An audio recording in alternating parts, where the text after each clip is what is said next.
হ্যাঁ, আমি গ্রামের মেয়ে। আমি এই গ্রামের নির্মল, স্নিগ্ধ, মায়াবী প্রকৃতিতেই ধীরে ধীরে বেড়ে উঠেছি।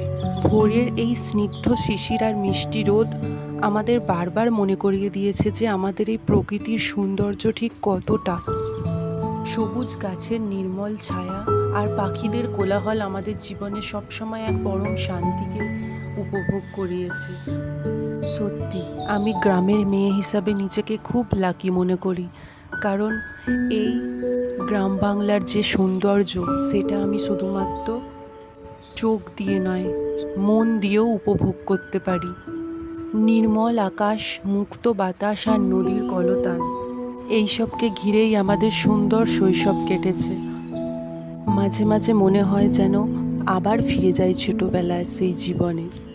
ছোটোবেলায় যেমন মাটির ধুলো মেখে রাস্তাঘাটের অলিতে গলিতে চারিদিক ছুটোছুটি করে বেরিয়েছি, সেই সময়টায় ফিরে যেতে সত্যিই আবার বড়ই মন চায়, বড়ই ইচ্ছা করে নিজের ছেলেবেলায় ফিরে যেতে।